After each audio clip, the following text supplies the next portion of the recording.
उसमें क्या होता है, कर्म रूपी जो है रज धूल चिपक जाती है।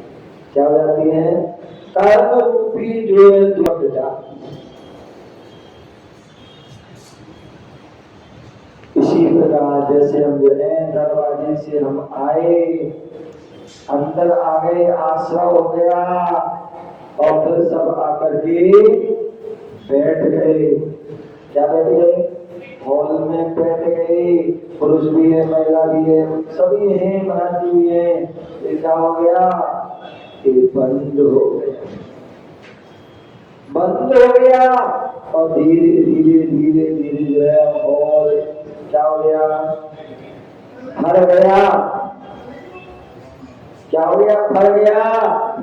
आपने क्या कर दिया? जो कर्म आ रहे थे, जहां से कर्म आए थे, जिस कारण से आ रहे थे, उनको हमने रोक दिया। क्या कर दिया? रोक दिया। तो ये क्या हो गया? संपर हो गया। क्या हो गया? जिन कारणों से जो है कर्म आ रहे थे, आश्रय हो रहा था, बंद हो रहा था, उसको हमने क्या कर दिया? रोक दिया, संपर हो गया। और उसके बाद अब जो है नवीन कर्म बंद नहीं हो रहा है, लेकिन जो पुराने कर्म है, हम क्या कर रहे हैं? भगवान की भक्ति कर रहे हैं, गुरुओं को दान आदि कर रहे हैं, जाप कर रहे हैं, पाठ कर रहे हैं, स्वाध्याय कर रहे हैं, धर्म ध्यान कर रहे हैं, तपस्या कर रहे हैं, उपवास आदि नहीं कर रहे हैं, तो उससे क्या हो रहा है? कर्म कर्म झरना प्रारंभ हो गया। संबर कर दिया था हमने, नए कर्म नहीं आ रहे, पुराने थे। अब जो है तपस्या आदि के माध्यम से पुराने कर्म क्या हो रहे, धीरे धीरे धीरे करते हुए झड़ रहे हैं। और एक समय ऐसा आता है कि सारे कर्म झड़ जाते हैं और हमें क्या हो जाता है? मोक्ष की प्राप्ति। तो इसलिए आप बोल रहे हैं कि वैराग्य को मजबूत रखना है, वैराग को सुरक्षित रखना है, तो तत्व ज्ञान का होना आवश्यक है। और तत्व ज्ञान कब कर पाओगे? जब परिग्रह का त्याग करोगे, या परिग्रह से अनासक्ति होगी, परिग्रह से जब विरक्ति होगी, तभी आप तत्व ज्ञान कर पाओगे। मांगीला जी, मांगीला जी, मांगीला जी, स्वाध्याय कर पाते हैं जब हम दुकान को छोड़ेंगे, घर को छोड़ेंगे, तभी स्वाध्याय कर पाओगे, तभी हम गुरुओं की वाणी सुन पाएंगे। अन्यथा कोई दुकान दिन सुबह से खोल करके बैठ गया, कोई सुबह से फैक्ट्री में चला गया, अब क्या वो स्वाध्याय कर पाएगा? क्या वो गुरुओं के उपदेश सुन पाएगा?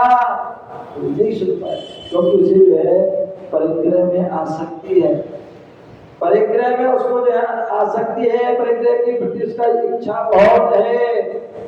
इसलिए जो है वो तत्व ज्ञान नहीं कर पाएगा। वैराग को मजबूत हम चाहते कि हमारा वैराग मजबूत रहे, तत्व ज्ञान रहे हो, तो उसके लिए परिग्रह से हमें विरक्ति होना होगी, परिग्रह से अनासक्ति होगी, तभी हम ध्यान कर पाओगे, तभी तत्व ज्ञान कर पाओगे। और उसके साथ साथ परिग्रह का भी त्याग कर दिया, लेकिन परिणाम अभी भी हमारे परिग्रह में लगे हुए। कितने लोग होते हैं कि धन परिग्रह पैरों का त्याग कर देते हैं बाहर से, लेकिन अंदर से आसक्ति बनी होती है।